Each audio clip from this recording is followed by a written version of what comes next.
말이 있었는데 최근에 날씨가 따뜻해지면서 봄이 온 것 같습니다. 잘 아시겠지만 이 추는 이미 한 달 전에 지났습니다. 이제 개구리가 잠에서 깨어난다는 경칩입니다. 바로 목요일이 경칩인데 개구리가 잠에서 깨어나듯이 여러분의 영혼도 잠에서 깨어나기를 예수님 이름으로 축복합니다. 날씨가 춥다가 따뜻해지면 바깥 활동이 많아집니다. 근데 보통 감기는 이때 많이 걸립니다. 환절기에 건강 잘 지키셔서 목사님 감기가 심해서 교회 못 나갑니다. 이런 전화 없기를 부탁드립니다. 네. 2월 한 달 동안 작정 기도와 릴레이 기도를 무사히 마칠 수 있도록 교회와 성도님들에게 은혜 베풀어 주신 하나님께 감사드리고 앞으로도 하나님이 우리 성도님들 기도 제목 기억하셔서 꼭 때때마다 응답해 주시기를 예수님 이름으로 축복합니다. 성도님들이 이 자리에 나오셔서 기도 자리에 앉으셨을 때 그 앞에 기도문이 하나 있었잖아요.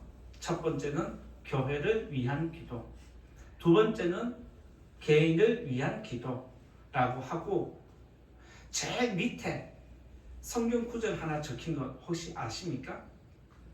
그것까지 다 읽으셨죠? 그것까지 안 읽었으면 다시 나오셔서 읽어야 됩니다. 왜냐하면 중간에 잘라 먹으면 안 되잖아요. 그 제일 밑에 혹시 어떤 구절인지 기억나십니까? 읽었는데 기억은 안 나세요? 네, 이해합니다. 저도 어느 순간부터 죄송한데 말하고 돌았으면 까먹어버립니다. 그래서 어르신들이 목사님 설교 듣고 돌았으면 잊어버려요 라고 할 때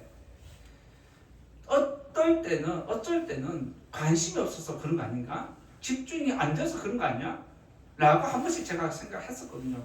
그렇지만 또 연세가 있으시니까 그런가 이해는 합니다. 그런데 어느 순간부터 죄송합니다. 제가 말하고 고개만 돌려도 무슨 말 했는지 기억이 안 납니다. 그래서 여러분들이 밑에 분명히 어떤 말씀 읽었는데 기억 안 난다. 이해합니다. 괜찮습니다. 그렇지만 이 시간 제가 한 번 더 알려드릴 테니까 기억하시면 좋겠고 잠깐이지만 1, 2초 사이지만 그래도 그 말씀 들을 때 여러분들이 그 말씀이 마음에 와 닿으면 따라하십시오. 아멘. 이렇게 고백해야 됩니다. 아시겠죠? 네. 제일 밑에 어떤 말씀이 적혀 있냐면 이렇게 기록되어 있는데 사무엘상 1장 17절입니다. 엘리가 대답하여 이르되 평안히 가라. 이스라엘의 하나님이 내가 기도하여 구한 것을 허락하시기를 원하노라.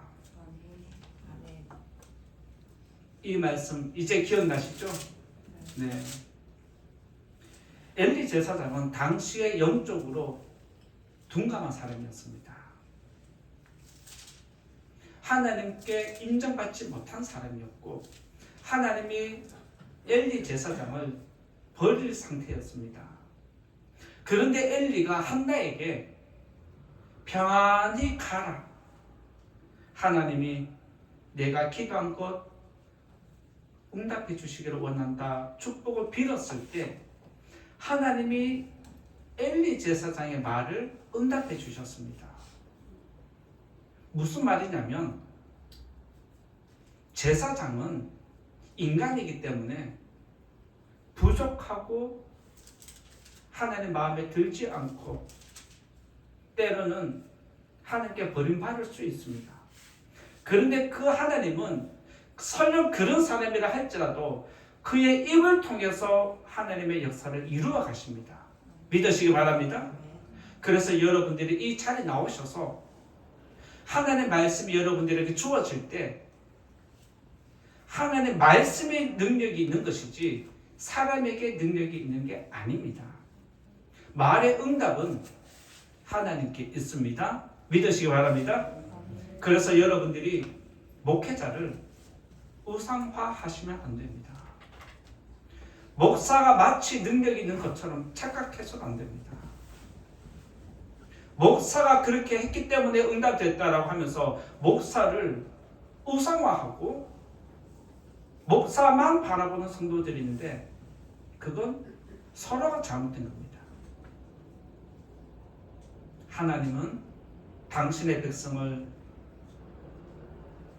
위하시고 도와주실 때 때로는 선한 사람을 사용하기도 하고 때로는 악한 사람도 사용하신다. 이것을 기억하시고 하나님이 여러분에게 주는 말씀만 아멘으로 받아들이는 복된 성도님 되시기를 부탁을 드립니다. 제가 왜 이렇게 말씀드리냐면 저도 사람이기 때문에 여러분들이 보실 때 부족함이 있고 아닐 수도 있고 여러분들이 모르게 나쁜 사람일 수 있습니다. 그런데 하나님은 저를 통해서 말씀을 주시는데 그 말씀에 능력이 있다는 걸 기억하고 저를 보지 마시고 하나님의 말씀만 듣고 하나님 말씀에만 아멘으로 화답하는 성도님 되시기를 다시 한번 부탁드립니다. 작전 기도를 마친 첫 주에 어떤 설교를 할까요? 라고 하나님께 질문하면서 말씀을 계속해서 묵상할 때에 하나님의 축복이 성도들에게 좀 임하면 좋겠다 하는 마음이 이번 작전 기도를 하면서 어느 때보다 더 많이 일어났습니다. 그래서 저의 이 간절한 마음이 응답되기를 바라는 마음으로 하나님이 저를 통해서 축복해 주기를 바라는 마음으로 오늘 이 말씀을 전하게 되는데 잘 아시겠지만 저는 축복에 대한 설교를 잘 하지 않는 편입니다. 왜냐하면 축복에 대한 설교를 하면 성도님들이 자꾸 기복적인 신앙으로 기울어지는 것 때문에 그것을 좀 방지하는 차원이 있고 또 그것이 옳은 것만 아니기 때문에 말씀 그대로 전달하고 싶은 그런 마음이 있다 보니까 축복에 대한 설교를 어쩔 때는 의도적으로 잘 하지 않는 편입니다. 그런데도 이 자리에 여러분들이 나온다는 것은 참 대단하신 분입니다. 누구는 축복을 받고 싶어서 축복을 해주는 교회만 찾아가는데 여러분들은 목회자가 축복도 안 해주고 내 찌르는 설교만 하는데도 이 자리에 나오시는 것 보면 여러분의 믿음이 저보다 더 나은 것 같습니다. 앞으로도 우리는 말씀으로만 믿음 생활하면 좋겠습니다. 우리 교회 목사님 축복 너무 안 해준다 말씀하지 마시고 하나님이 목사님을 통해서 우리에게 이런 은혜를 주신다라고 생각하시고 그것만 붙들고 나아가면 좋겠습니다. 매년 작정 기도가 끝나면 저는 12월 끝날 때까지 하나님 올해 제 목회에 어떤 은혜를 주시렵니까? 이런 기대를 하면서 목회를 해갑니다. 어쩌면 성도님들도 2월 한 달 동안 기도하면서 내가 기도했는데 하나님이 어떻게 응답해 주실지 기다리면서 기대하면서 믿음 생활한다고 생각을 합니다. 그래서 저와 여러분들의 마음이 어느 때보다 더 간절한 해가 이때가 아닌가 생각이 되어집니다. 저도 간절하고 여러분들도 지금 어느 때보다 간절한 이때 하나님께서 저와 여러분의 마음을 헤아려 주셔서 어느 때보다 더 큰 은혜 채워주시기를 예수님 이름으로 축복합니다. 그리고 우리가 하나님의 축복을 받고 싶은데 받으려면 우리가 또 어떻게 해야 되는지 축복을 받는 이유가 있을진데 그것이 무엇인지 또 오늘 말씀 드리고자 할 때 오늘 말씀 잘 들으시고 축복에 대한 설교를 잘 하지 않는 편이니까 오늘 이 말씀을 기억하셨다라 여러분 삶 속에 여러분의 가정에 축복을 많이 채우는 성도님 되시기를 바라면서 말씀드리고자 합니다. 첫 번째로 말씀드리고자 하는 것은 하나님의 축복을 받는 사람은 첫 번째로 사랑하는 사람입니다. 축복을 받는 사람은 첫 번째로 사랑하는 사람입니다. 14절 말씀 함께 읽고 또 나누겠습니다. 14절 같이 읽어보겠습니다. 시작. 하나님이 이르시되 그가 나를 사랑한즉 내가 그를 건지리라. 그가 내 이름을 안즉 내가 그를 높이리라. 하나님이 만약 누군가를 축복해 준다면 누구를 축복해 주실까요? 만약 여러분들이 누군가에게 은혜를 베푸고 싶다면 누구에게 은혜를 베풀까요? 여러분들을 사랑하는 사람에게 마음이 가고 눈길이 가게 되어 있습니다. 마찬가지로 하나님의 사랑을 받고자 하면 누구를 사랑해야 하냐면 하나님을 사랑해야 합니다. 믿으시기 바랍니다. 그렇게 할 수 있기 바랍니다. 하나님의 사랑을 받으려면 하나님 사랑해야죠. 이게 가장 당연한 것입니다. 그러면 이쯤에서 한번 질문 드릴게요. 성도님들은 하나님을 사랑하십니까? 여러분은 하나님을 사랑한다라고 그렇게 고백을 하고 알고 있는데 하나님을 향한 사랑은 여러분의 방식입니까? 하나님이 원하는 방식입니까?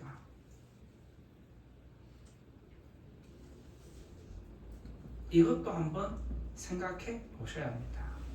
그냥 사랑합니다라고 내가 사랑하니까 막 해주는 것 이게 다가 아닙니다. 상대방이 내가 사랑하는 대상이 무엇을 원하는지를 알고 사랑하는 것이 진짜 사랑입니다. 세상에는 잘못된 사랑으로 자기만의 사랑으로 고통이 야기되는 것 많이 있습니다. 사람은 자기식으로 사랑을 표현합니다. 그러다 보니까 부딪힘이 일어나고 마찰이 일어나고 고통이 일어나고 사랑하는데 오히려 아픔이 일어납니다. 왜냐하면 내 방식으로 사람의 생각으로만 사랑하기 때문에 그렇습니다. 제가 어른들의 심부름을 했는데 어른들이 저한테 심부름 할 때 시킬 때 무엇을 사러 말하지 않고 그냥 가서 먹을 것 좀 사와 했을 때 제가 심부름 시킨 어른들의 먹고 싶은 것을 샀을까요? 제가 먹고 싶은 걸 사왔을까요? 그런 겁니다. 사람은 자기 기준으로 생각하고 판단하고 결과물을 만들어냅니다.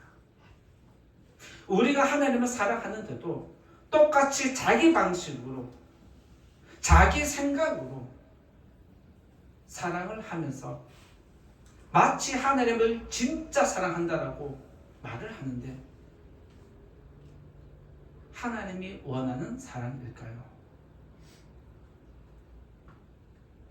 여러분이 잘못된 사랑을 했다고 말하는 것이 아니라 우리가 하나님을 사랑한다면 하나님이 원하는 사랑, 하나님이 바라는 사랑을 하는 게 진짜 사랑이라는 겁니다. 성경에서 하나님이 바라는, 하나님이 원하는 사랑을 한 사람을 제가 또 찾아보니까 많은 사람이 있지만 딱 3사람만 이렇게 알려드리고자 합니다. 하나님이 원하는 사랑을 한 사람은 대표적으로 아브라함이 있습니다. 그리고 모세가 있습니다. 그리고 다윗이 있습니다. 아브라함은 가는 곳마다 하나님의 이름을 부르면서 제단을 쌓았다라고 했습니다. 그리고 하나님은 아브라함이 위험할 때마다 그를 건져 주셨습니다. 때로는 하나님은 자신의 마음을 아브라함에게 다 알려주실 정도로 아브라함과 모든 것을 소통하는 그런 분이셨습니다. 그만큼 아브라함은 하나님을 사랑하는 사람이었고, 아브라함도 하나님을 사랑하고 하나님도 아브라함을 사랑하는 찐 사랑의 관계가 여기에 있었다 생각됩니다. 그리고 모세가 하나님을 사랑했는데 모세는 하나님과 직접 대면할 만큼 사랑하는 사이였습니다. 이처럼 하나님을 사랑하니까 백성들이 모세를 대적해서 일어날 때마다 계속해서 모세를 건져 주셨습니다. 그리고 모세를 대적하는 사람들을 하나님이 징계하는 모습이 나타났습니다. 마지막으로 다윗은 아브라함과 모세보다 더 많은 위험에 직면했고, 전쟁할 때마다 하나님은 다윗을 지키고 보호하시고 죽음에서 건져주셨다고 성경이 많이 기록되어 있습니다. 다윗은 내가 위험할 때마다 하나님의 손이 나를 지켜주셨다라는 것을 늘 체험하는 사람이었습니다. 그의 삶 자체가 전쟁이었습니다. 그래서 다윗은 하나님이 너무 좋아서, 하나님을 너무 사랑해서 그 마음이 어떻게 표현되냐면 찬양으로 표현이 나타납니다. 시편 18편 1절에 보면, 시편 18편 1절에 보면 다윗이 하나님을 향한 자기 마음을 이렇게 고백합니다. 나의 힘이신 여호와여, 내가 주를 사랑하나이다. 하나님을 너무 사랑해서 하나님을 향한 애가를 그렇게 불렀습니다. 잘 아시겠지만 다윗의 삶은 어릴 때부터 전쟁의 연속이었습니다. 그 가정의 막내면 사랑을 받고 보호를 받는 게 정상인데, 어찌 된 것인지 다윗의 아버지는 막내인 다윗에게 모든 험한 일을 맡기는데, 형들은 집에서 쉬고 있고 집 주변에서 가까이 있을 때에 다윗은 아버지의 집을 떠나서 몇 개월치 거리에 있는 그런 외로운 삶을 살았습니다. 다윗은 그렇게 멀리 떨어진 곳에서 외로운 시간과 고독과 싸우면서 사자와 싸워야 했고, 자기 양이 위험해지면 곰과도 직접 부딪혀서 싸우면서 자기 양을 지키는 사람이었습니다. 그리고 성경에 보면 골리앗과 싸웠고 블레셋 사람 200명을 죽인 다음에 사울의 사위가 되었습니다. 왜 블레셋 사람을 200명 죽이고 사위가 되었냐면, 사울의 마음에 내 손에 피를 묻히면 안 되니까 블레셋 사람이 다윗을 죽이면 좋겠다, 이런 악한 마음을 가지고 너가 만약 나의 사위가 되기를 원하면 블레셋 사람 200명 죽이면 된다, 100명만 죽이면 된다라고 했는데 다윗이 200명을 죽입니다. 그만큼 다윗은 삶 자체가 전쟁이었고 어릴 때부터 치열한 삶을 살았습니다. 그리고 그의 고난이 이것으로 끝납니까? 그렇지 않습니다. 살만하면 도망가야 되고 자리 잡았다 싶으면 또 도망가야 되고 더 이상 도망가고 숨을 곳이 없어서 블레셋까지 다른 나라에 망명하는 그런 일을 겪었습니다. 얼마나 많은 시련과 아픔을 겪었는지 배신을 당하기도 하고 억울한 일을 당하기도 한 것이 그의 인생이었습니다.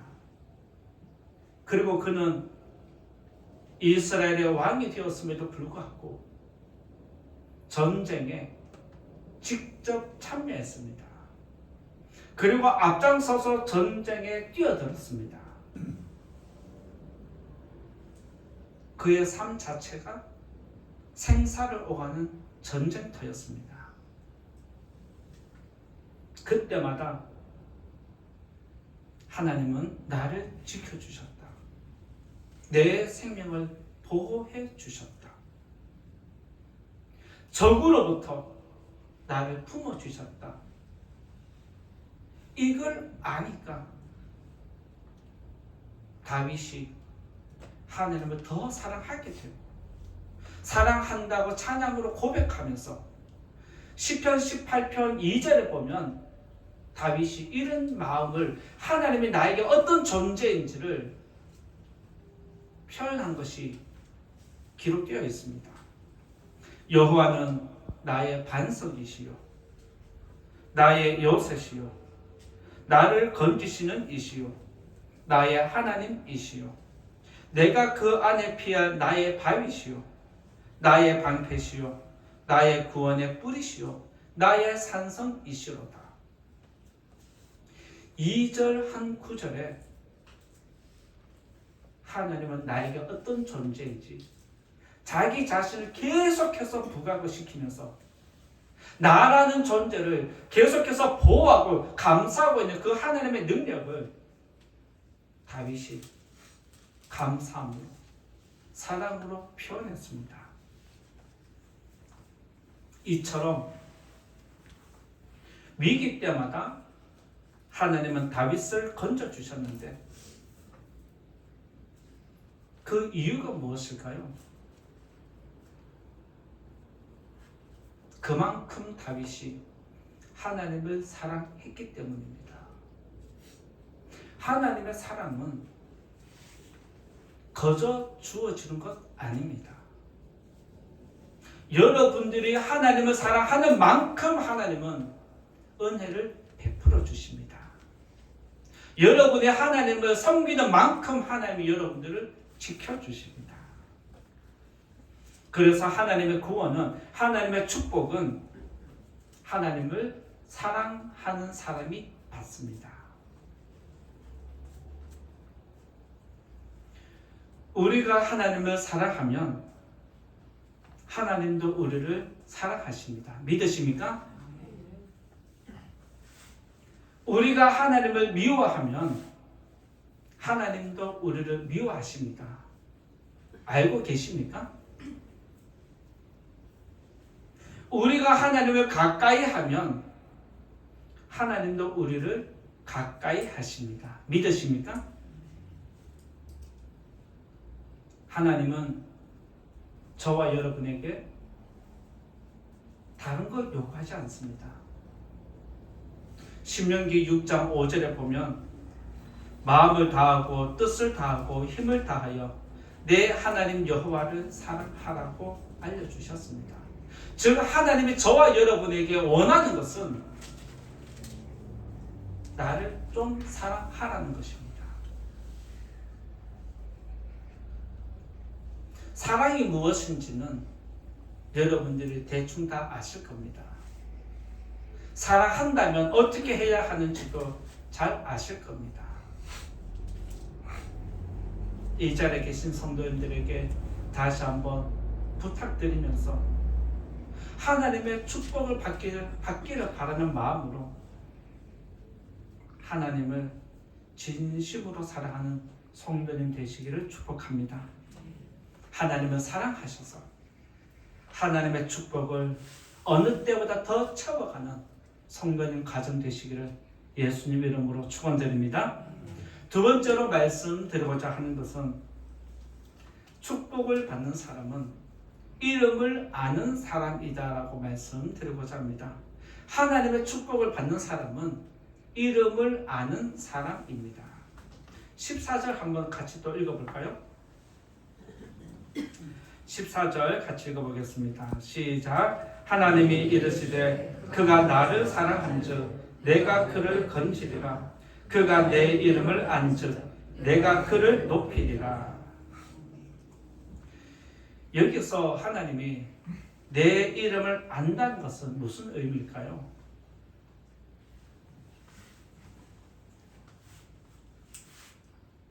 내 이름을 안다는 것은 하나님의 존재를 인정하는 것을 의미합니다.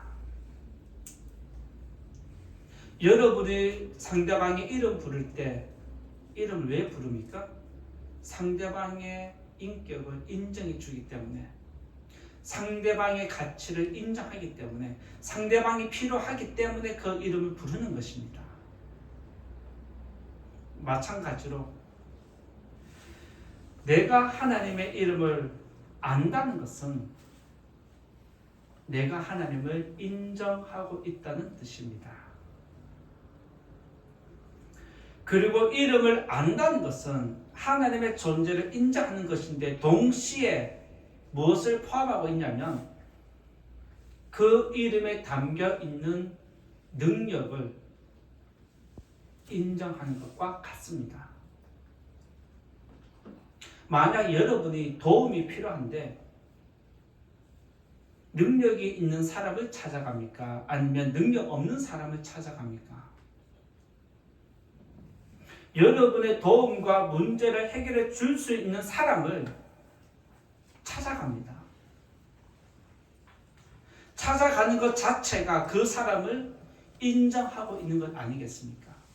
동시에 그 사람이 가지고 있는 능력을 알기 때문에 찾아가는 것 아니겠습니까? 마찬가지로 그가 내 이름을 알기 때문에 내가 그를 높이겠다는 것은 나를 인정해 준다는 것. 이것이 중요한 것입니다. 하나님의 존재를 인정하고 하나님을 예배하는 사람은 하나님이 높여주십니다. 이것이 하나님의 축복입니다. 잘 아시겠지만 예수님은 대접을 받고 싶으면 먼저 대접해라 말씀하셨습니다. 기억하십니까? 내가 먼저 손 내밀지 않았는데 상대방의 손잡기를 바라면 그것은 교만입니다. 만약 여러분들이 첫 직장을 출근하고 또 새로운 학교에 들어가서 누군가를 만나게 될 때 상대방이 내게 먼저 다가와 주기를 바라는 것은 교만입니다. 내가 먼저 내밀어라 말씀하십니다. 내가 먼저 손 내밀지 않고 누군가 먼저 다가와서 알아주기를 바라고 인정해 주기를 바라면 그것은 교만입니다. 예수님은 너희가 인정받고 싶으면 상대방을 먼저 인정해 주고 상대방에게 대접을 받고 싶으면 동일한 대접을 먼저 하라는 것입니다. 그래서 우리가 하나님을 높이면 하나님이 우리를 높여주십니다. 그래서 우리가 하나님을 사랑하면 하나님이 우리를 사랑해 주십니다. 우리가 하나님의 이름을 아는 것, 예수님의 이름을 아는 것은 하나님이라는 존재, 예수님이라는 존재를 인정하는 것을 넘어서서 하나님과 예수님이 가지고 있는 능력을 사모한다는 것도 포함되어 있습니다.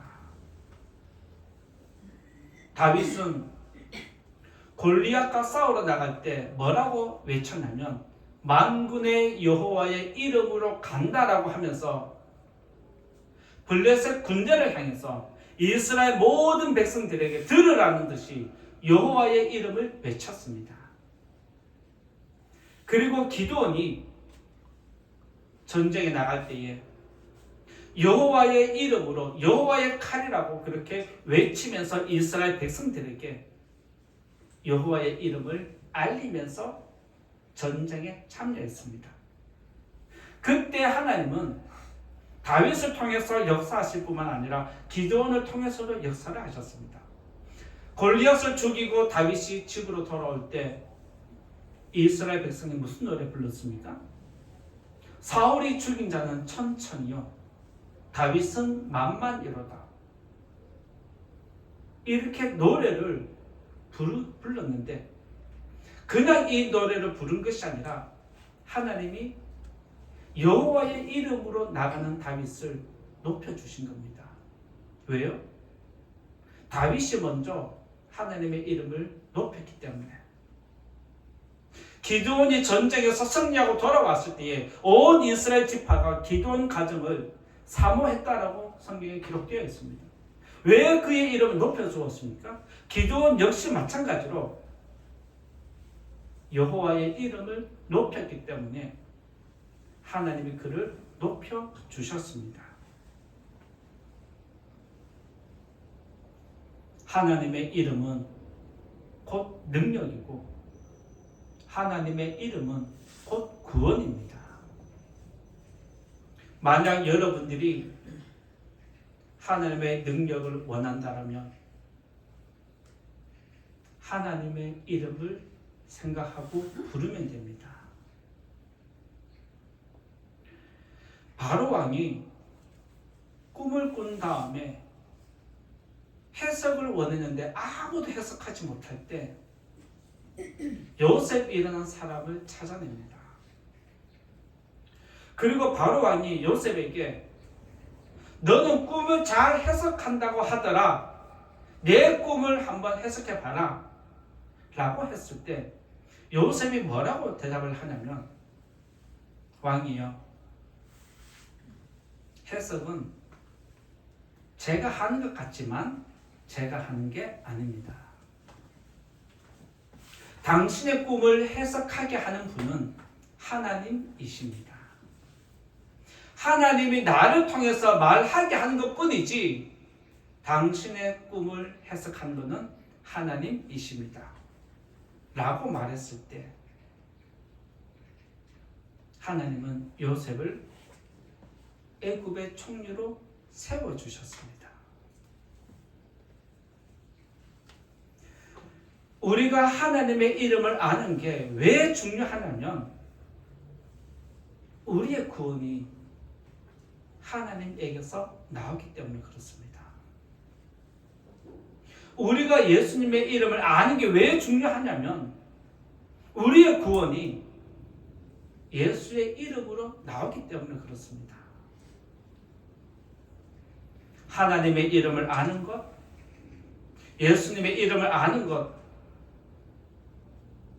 구원이 어디서 오는지를 알고 우리의 소망이 거기에 있다는 것을 고백하는 겁니다. 나의 구원은 하나님께 있습니다. 이 고백을, 믿음을, 소망을 담아서 하나님의 이름을 부르는 것입니다. 내 소망은 하나님께 있습니다. 내 소망은 예수님에게 있습니다. 이 고백이 바로 이름을 아는 것에 포함되어 있습니다. 하나님의 이름을 아는 것이 곧 하나님을 높이는 것과 같습니다. 시편 121편 1절과 2절에 보면 시편 121편 1절과 2절에 보면 내가 산을 향하여 눈을 들리라 나의 도움이 어디서 올까 나의 도움은 천지를 지으신 여호와에게서로다. 이 고백이 있습니다. 여러분의 도움은 어디서 옵니까? 천지를 지으신 여호와에게. 여러분의 축복은 어디서 나옵니까? 하나님에게서. 그래서 하나님의 축복을 원하면 하나님을 찾으면 됩니다. 세상의 축복을 원하면 세상에 가면 됩니다. 하나님의 절대적인 능력이 필요하고 하나님의 구원을 필요로 하면 하나님을 바라봐야 합니다. 여러분의 구원은, 우리의 구원은 하나님께 있습니다. 이번 작전 기도하면서 기도 시간에 나오셔서 하나님을 바라보셨습니까? 나의 구원은 하나님께 있습니다.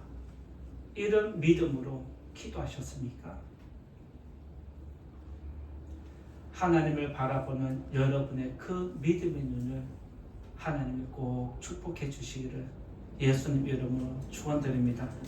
세 번째로 말씀드리고자 하는 것은 하나님의 축복을 받는 사람, 세 번째는 기도하는 사람입니다.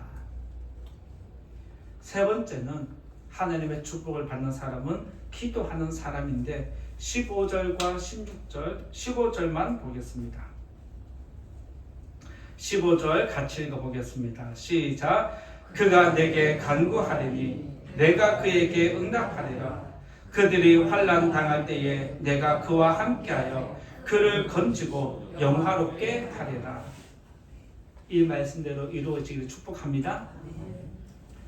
하나님의 축복은 또 누구에게 나타나느냐? 기도하는 사람에게 나타납니다. 왜냐하면 하나님의 축복은 기도하는 사람에게서 시작이 되는데 기도하는 것 자체가 하나님을 사랑한다는 표현입니다. 하나님을 사랑하는 사람은 하나님의 이름을 부릅니다. 그 부름이 무엇이냐? 기도하는 마음입니다.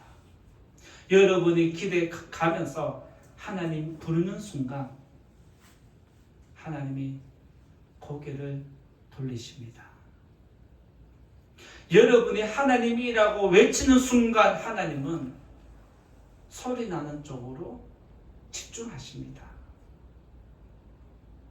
길에 지나가는데 갑자기 누군가 제 이름 부릅니다. 그러면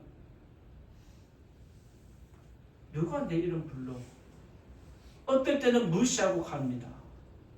그런데 또다시 그 이름이 똑똑히 들리면 우리는 자동적으로 소리 나는 쪽으로, 내 이름을 부르는 쪽으로 몸을 돌리고 얼굴을 돌립니다.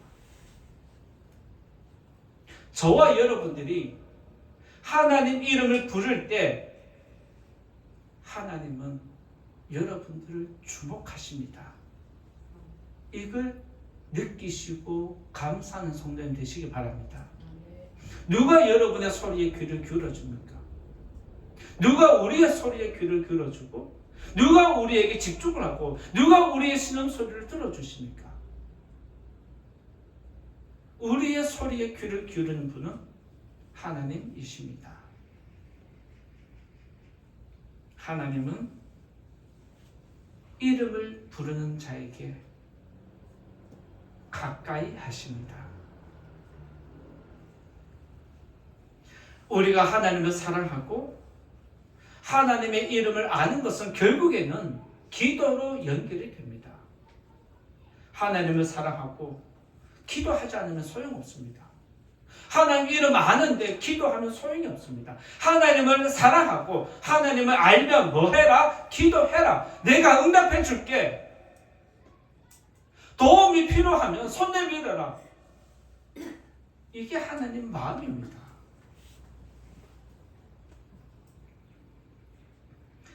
구원이 간절한 만큼 우리의 마음은 하나님을 찾게 되어 있습니다.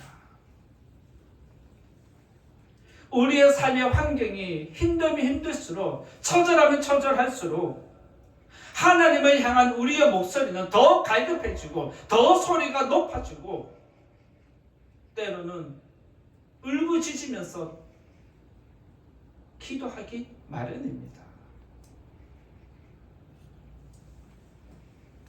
우리가 하나님을 사랑하면 하나님도 우리를 사랑하시기 때문에 우리가 기도하면 외면하지 않는다. 오늘 말씀해 주셨습니다. 하나님의 눈은 항상 기도하는 자를 찾으시고 하나님의 귀는 항상 기도하는 자에게 열려 있습니다. 기도는 피조물이 창조주를 높이는 최고의 방법입니다. 제가 작전 기도를 앞두고 여러분들에게 말씀드릴 때에 여러분이 시간을 정하고 이 자리에 나와서 앉는 순간 하나님은 여러분들을 집중해서 보시고 여러분들이 그 시간에 이 자리에 앉는지 앉지 않는지 지켜본다라고 말씀드렸습니다. 하나님은 기도하는 사람을 외면하지 않습니다. 그래서 기도하는 사람은 기도하지 않는 사람보다 더 나은 삶을 살아가게 됩니다. 왜요? 기도하면 하나님이 응답해 주시기 때문에 삶이 나아질 수밖에 없는 것입니다. 앞에서 하나님을 사랑하는 사람 대표적인 인물로 3명을 말씀드렸는데 아브라함과 모세와 다윗을 소개했습니다. 이들의 공통점이 무엇이냐면 하나님과 늘 소통하는 삶을 살았다는 게 특징입니다. 아브라함은 그의 삶이 기도였습니다. 모세는 백성이 힘들게 할 때마다 기도했습니다. 다윗은 다급한 일이 생길 때마다 억울한 일이 생길 때마다 전쟁터에 나갈 때마다 하나님 이름을 불렀습니다. 그때마다 하나님은 그들의 기도를 들으시고 응답해 주셨기 때문에 기도의 맛을 알고 기도의 능력을 아니까 계속해서 기도하는 자리에 나오는 것입니다. 제가 이번에 기도하면서 예전에도 느꼈지만 이번에 또 더 많이 느낀 것이 무엇이냐면 너무 행복해서 기도 시간이 너무 좋아서 앞으로도 하나님 계속 이 시간 내가 기도를 더 하고 싶습니다. 기도하는 마음을 계속 달라고 지켜달라고 계속 기도하게 해달라고 너무 좋다고 이런 마음을 고백하고 기도에 조금 더 열심을 내려고 합니다. 이 자리에 계신 성도님들도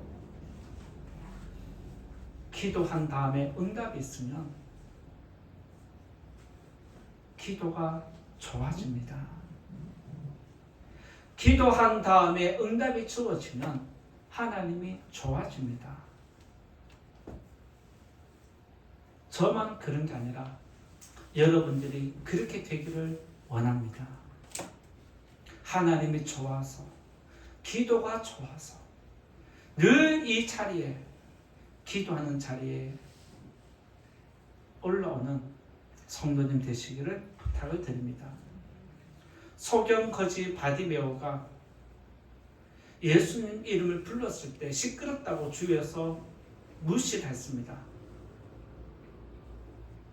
그런데 바디메오는 오히려 더 큰 소리로 예수의 이름을 불렀습니다.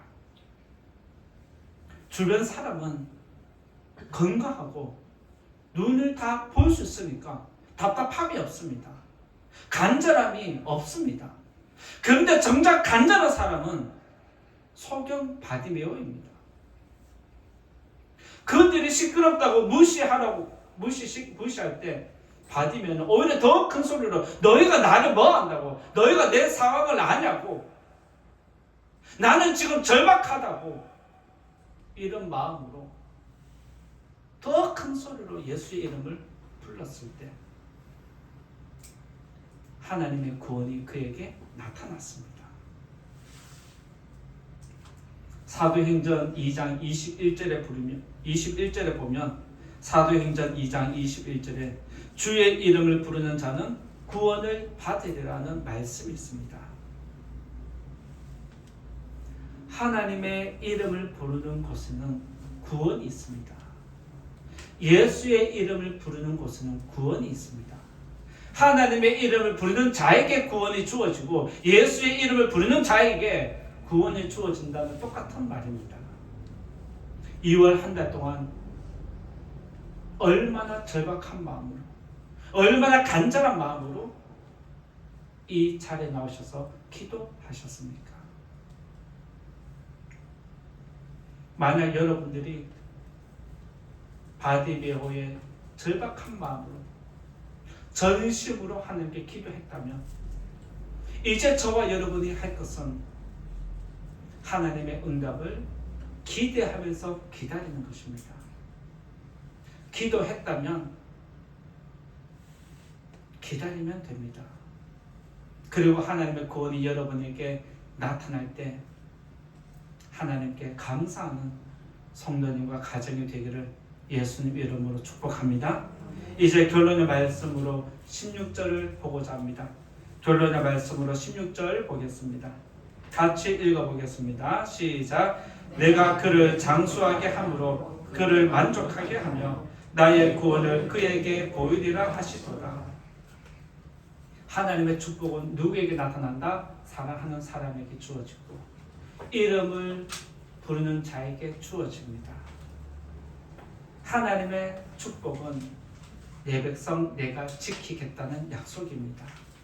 오늘 16절에 있는 말씀대로 내가 그를 장수하게 하고 그를 만족하게 하고 나의 구원을 그에게 보이겠다. 이 말씀이 성도님 가정에 그대로 이루어지기를 예수님 이름으로 축복합니다.